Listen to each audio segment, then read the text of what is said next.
Well, it seems that you have all spoken in one manner or form. You've either put comments up regarding this old beastie, expressing your opinions on it to stay, and I fully absorb everything you're saying. Some of you have just simply unsubscribed and cleared off, which is not what I wanted, but I can hardly blame you on that. So here's what's happening. The mogy is staying. Me and the wife were shooting some financial numbers over last night, and we came to a conclusion it was going to be expensive, that's all I'm going to say, but the cost of this and the cost of the Land Rover idea is near on identical. By the time I bought all the panels, I'd be paying out the same amount of money and time to finish this off.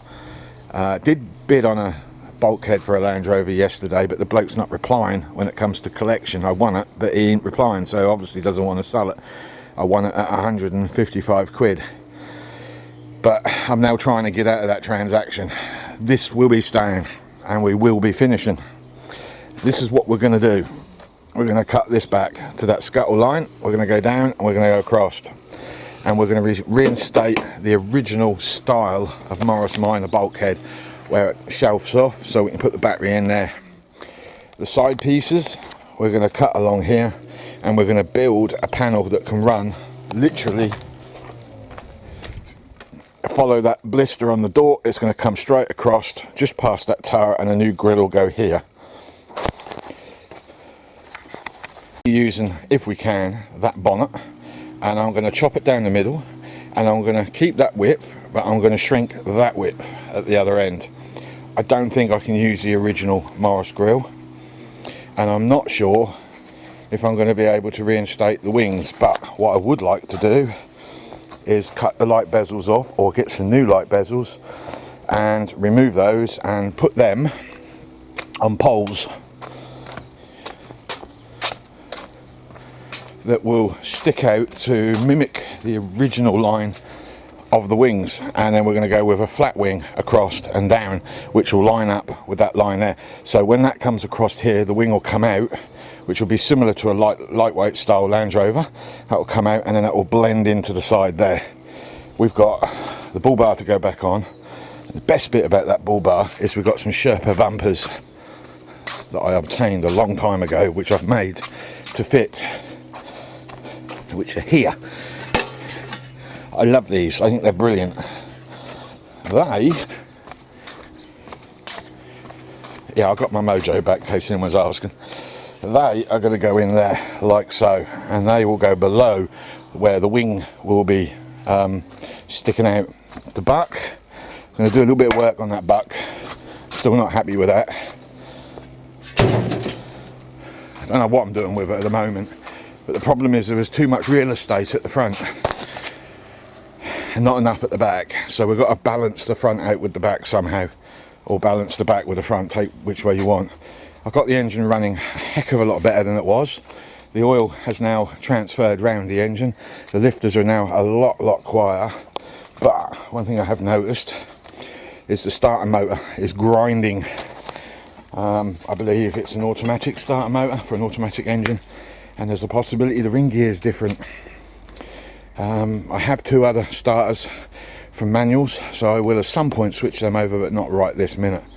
I'm just waiting for a battery to charge up, and then we'll fire this thing up again. I've sealed the carbs. The O-rings were gone at the bottom. I've put some silicone in there temporary, but that needs stripping right back and going back to basics and being cleaned up. Obviously all of this has got to be done as well. So yeah, still a long way to go on this. So what I'm going to do is I am going to reverse her back up there. But over the summer months, when I'm bored, which doesn't seem to occur a great deal because I'm always doing summer, I am going to try and get in that shed, clear that space out, and we'll try and get the truck as far in here as I possibly can get it, because I need a flat surface, and we'll jack it up and get it level. We'll move this down to the bottom, and then we'll start buying in various steel sheets and alley sheets. In fact, I'm going to try and order some alley, because I would like to alley that side out try and keep as much weight off it as possible. I had debated about checker plate or diamond tread, but I'm not sure that that's going to look right. The other thing I want to do is I want to sand all this black paint off, not all of it, but as much of it as I can get off, and then just lacquer up the steel underneath so you can see all the metal. I think that's a much better look. That's just something that's going on. 68 number can go.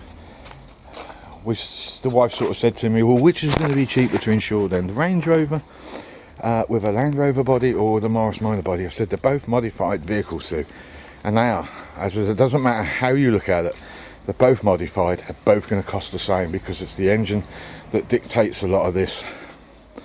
And she said, well, sod it then, keep that. And then I asked my lad, I said to my lad, I go, and he doesn't normally speak common sense tongue very well. He turned around and said, Dad, there's loads of Land Rovers out there, but there's only one of these. I looked at him, I laughed. He said, what are you laughing at? I said, well, you don't normally talk sense, but today you've actually hit the nail on the head, spot on. And he looked at me with a smug look, and I can't get out of that. I didn't have an answer for him. So he won that battle. So yeah, I would say this is staying. It's definitely staying, and we're definitely going to finish it all off. I am feeling a bit more invigorated. I needed to hear stuff from you guys.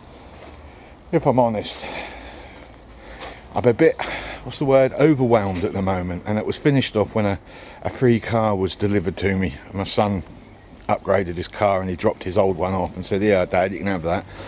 And as much as I appreciate it, it was, oh heck, more work, more than anything, because it's got some issues I've got to sort out on it. Smokes on startups, diesel, and it's got fan belt squeals and might be water pump. It could be anything, I don't know, until I actually get under that bonnet and check it. And I thought, more work. My wife's got her entire, how can I put it, she wants the car on the road, she wants the van gone, but the insurance company wouldn't cancel the policy after 3 weeks of owning the policy. They wanted £150 to cancel it, the cheeky swines at Swinton. And they wouldn't do dual insurance, so we've now got to insure that separately, and we're just getting a little bit, it's getting above our heads at the moment. You know, I can't describe how I feel about it, but anyway, I'm going to get back to the motorhome in a little while, and we're just going to shove a sheet over this and forget about it for a couple of weeks, that's all.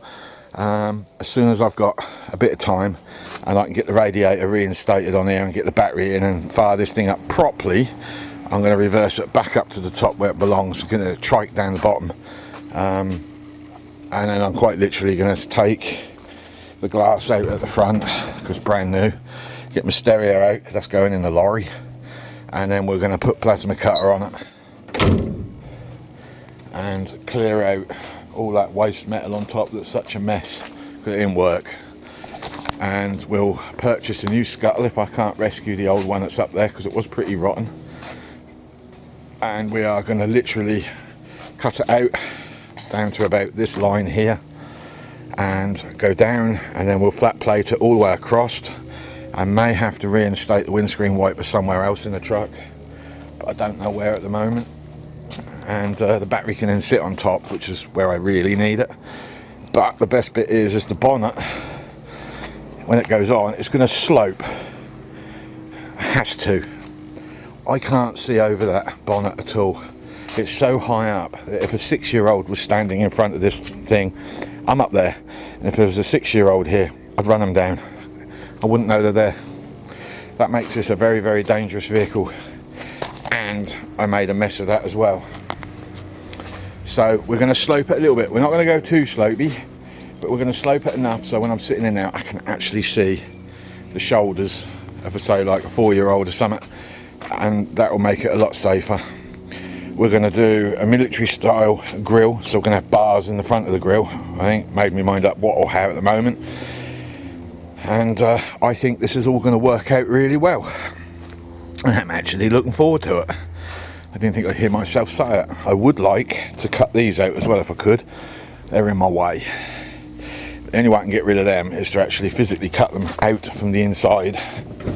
I don't think my plasma cutter is powerful enough for these, but tucked under here. I'd have to take the centre console floor out. The bars run in. The floors are actually attached to that bit of steel, so I'd like to remove them if I can, or at least turn them into angle irons. But I think the engine's got to come out for that. Getting rid of this 12mm plate along here, down, cut along there, cut along that line there, so I'm just left with that flat piece, and then that will be attached to that piece. It's just too much metal and you can't fully access. I actually had to re-weld them up because I couldn't get them in, and on the other side I couldn't do the flange up, so I actually cut the flange up. Oh no, I didn't. I thought I did. No, we've got a little bit of work to do. I need to get another manifold, not a manifold, downpipes, but I'm a little reluctant about it at the moment. There's been some remarks on the exhaust system. I've got a little bit more modifications to do on it. I've got to get that higher there so it's above the rubber height. The downpipes might still be a little low. I did say it in one of my videos, there's chances I'd probably rip them off. I don't know what I'm doing with them at the moment. I'd like to put a genuine one in, but when I fired this up the other day and I was listening to the exhaust blurp that was coming out of there, I think I was getting a tinny echo from there that was being transferred through to there, and you could hear it, and it actually sounded quite nice, two-strokey almost. So I'm not sure I want to get rid of them at the moment. So that's the update for the moment. I'm going to fire this up in a minute.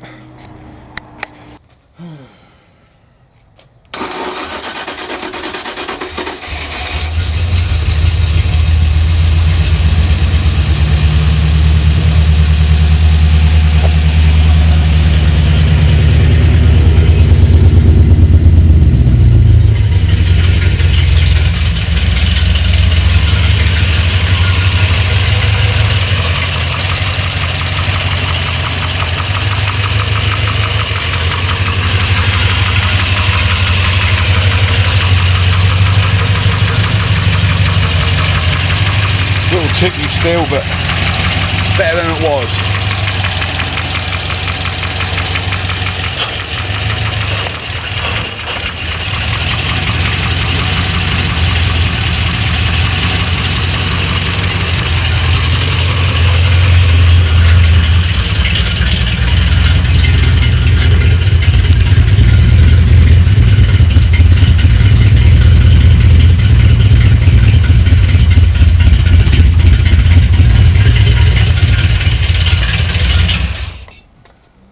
Tell me that ain't much better.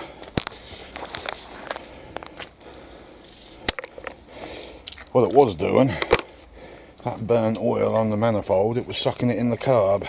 I think it was then transferring it out, but we could have shit rings. That is something that I plan to address soon. The rings and the big ends. I've already got the big end bearings for this. I just got to get some crank bearings. Obviously the engine's going to have to come out. I need access to that bulkhead anyway, and I'm not going to get it. So while that engine's in place, so there you go. It's running a hell of a lot better. Less ticky. There's still a little clonk going on in there, but I don't know. We'll see what that is at a later date. So I'm pleased with that now. I'm pleased with that, and all the work that I said I was going to do will be done. We will do it. So don't unsubscribe if you want to see more of this, but you're going to have to be patient. I need to get the motorhome on the road, and there's loads of work still left to do. So thanks for joining me on this couple of week trip that we've had with it, and we'll see you on the next episode soon. Bye bye.